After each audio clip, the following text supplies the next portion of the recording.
Hello， 大家好，这里是扭转乾坤，一个通往马股大门的频道。阅股无数，通晓股市里的点点滴滴，就从这里开始。前一支影片，小片我为大家分享了一家刚刚改名，而且受到疫情打击的附属股 Capital A， 而且我们也分析了他们 PN17 到底是什么东西，又有哪一些方法可以将他们带出 PN17， 与他们如今的现金到底还能够支撑多久？有兴趣的朋友们记得回去观看哦。那今天小片我将会来为大家分享一个比较特别的课题。也就是乌克兰战争到底有可能发生什么样的冲突和战争对于股市的影响？那今天这支影片将会有点长，所以我们将会分为2支影片来讲解。那开始前，喜欢我们影片的朋友们记得订阅、点赞，并把这支影片分享出去哦。那首先说到乌克兰这一次与俄罗斯的边境冲突，我们就要来了解其实这一场战争的起源。那首先我们就要追溯回世界第一大战之前，18世纪末沙皇时代的前俄罗斯就与当时的 Ottoman Empire奥斯曼王朝发生了战争，而这场战争最后以奥斯曼王朝割让现有乌克兰的东南部给前俄罗斯，而当时这个地区就被称为 Novorussia， 也就是新俄罗斯的意思。那接下来的历史就是沙皇的前俄罗斯被推翻，苏联 USSR 的成立，而当时乌克兰也是隶属于苏联旗下的 Ukrainian Soviet Socialist， 所以这一片土地也归于当时的乌克兰。但是随着苏联解体之后，这块 New Russia 土地依然是随着乌克兰一起解体。那如今普京就表示，如果这一片土地不属于俄罗斯，那凭什么是属于乌克兰的？所以这也就发生了2014年的克里米亚危机 Crimea Crisis。如果不知道这到底是什么东西，那你们肯定还记得 MH17 这一架马来西亚客机，当时就是在这一场危机中被意外射中坠落的。那如今的局势也就是2014年 Crimea Crisis 的续集。怎么说呢？这里就来简单的解释当时发生了什么事情。那当时 Crimea 的亲俄派政党就举办了一场独立公投，而当时投票的结果是绝大部分的人民是想要独立，但是这一场公投是不被国际认可的。而就在国际舆论之际，俄罗斯就已经派大军进入 Crimea， 占领了主要机构和设施，例如警察局、军营、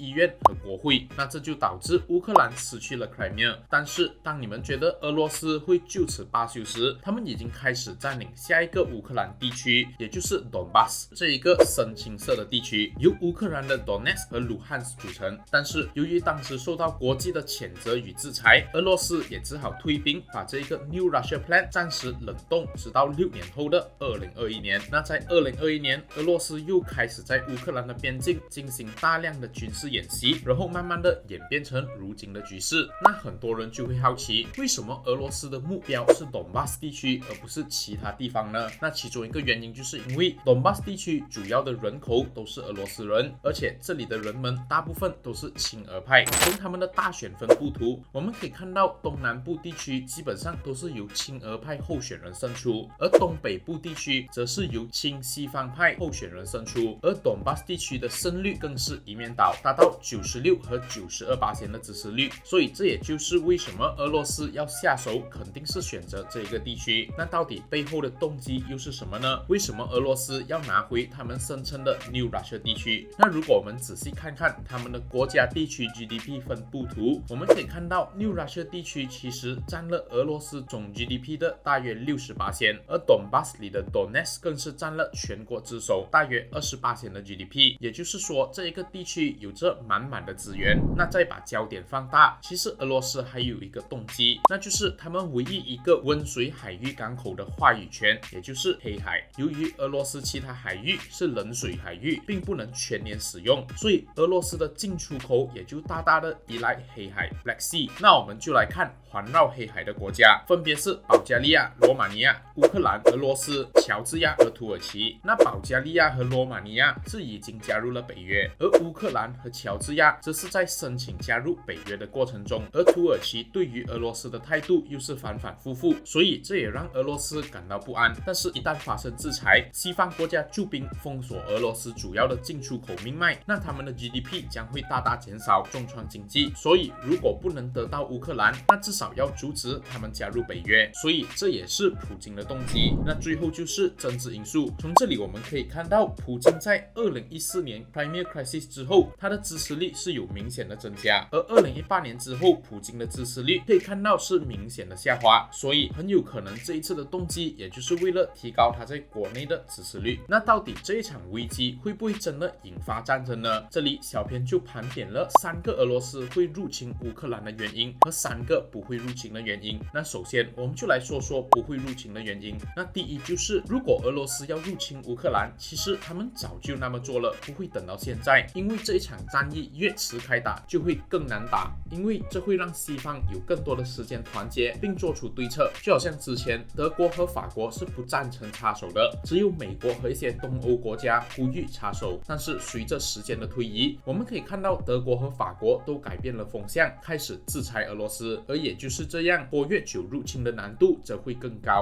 之后第二个原因就是，普京在这一次的风波中并没有大肆宣传和让国内的民众做好战争的准备。那为什么这么说呢？其实回顾2014年 Crimea Crisis 的时候，俄罗斯的电台和各大新闻都会不断的宣传和报道关于战争的事情，以得民心。因为普遍民众无论是俄罗斯还是乌克兰都不喜欢战争，所以战争必须经过包装。但是目前为止，俄罗斯的电台和新闻都鲜少有报道关于这一次的事件，从而推断普京还没做好全面入侵的准备。那接下来的第3点，那就是经过占据了 Crimea 之后，其实乌克兰是更加远离了俄罗斯的政治控制。此话怎么讲呢？从这里我们可以看到，亲西方和亲俄方的政治势力基本上在乌克兰是平分天下的，而自从 Crimea 独立之后，自然的亲俄的席位就少了，那想要得到政治控制权就更加的难。那如果现在俄罗斯再次占据 Donbas 地区的 Donetsk 跟 Luhansk， 那想必亲俄的席位又会再次减少，那俄罗斯对于乌克兰的政治控制权又会再次被削弱，所以这对俄罗斯来说并不是什么好事。那说完了他们不会入侵俄罗斯的原因之后，我们就来说说他们会入侵的3大原因。那第一就是普京的机会之窗已经在关闭，因为乌克兰一旦加入北约，俄罗斯的 New Russia 计划基本上就是泡汤了。而如今乌克兰和西方国家的亲密度已经是达到前所未有的好，所以这是普京的最后一次机会，就是不能占据也要阻止这一切的发生，所以对普京来说是势在必得。那第二点就是我们可以看到这一次的部队聚集是蛮认真的，俄罗斯已经是开始运输食物和汽油到乌克兰边境，并且开始调派6000公里以外的东方部队到前线，但是以如今的兵力和军人医院数量来看，还是不够大规模的战争，可是不排除将会发生小型的占据行动。然后第3点就是以 Crimea 为例，普京还是一意孤行，尽管会削弱政治控制权，尽管会面临许多的制裁与谴责，而当时俄罗斯也面对着刚才所提到的阻力，但是俄罗斯还是选择占据了 Crimea。战斗民族的精神我们普通人是不会明白的，但是这也证明了普京很看重地缘政治策略。普京曾经说过乌克兰是他们的红线，所以他们肯定会阻止乌克兰加入北约。那在进入总结之前，小编要送大家一个福利，那就是对港股和美股有兴趣的朋友们，这里小编有好康要介绍给大家，那就是如今只要通过小编的连接向 Longbridge 长桥开设港美股户口，并入金$2000，无需交易就能得到一个 Apple 苹果的股票哦，也就是白白赚了688令吉。你们还在等什么呢？而且此活动将会在3月结束，所以动作要快，连接小编将会放在留言区哦，有兴趣的朋友们可以点击了解。回到正题，那今天这一支影片就先到这里，下一支影片我们再来分析这一场战争背后的博弈论和到底对于股市会有怎么样的影响。那荧幕前的你们到底是看好西方，还是看好俄罗斯，还是只是纯粹吃瓜呢？如果是比较支持西方的，请在留言区打上1；如果是支持俄罗斯的，请打上2；吃瓜的请打上3，并在留言区分享您的高见哦。我们来统计一下哪一边的支持者会比较多。影片的最后也要提醒大家，有些故事用于赞颂，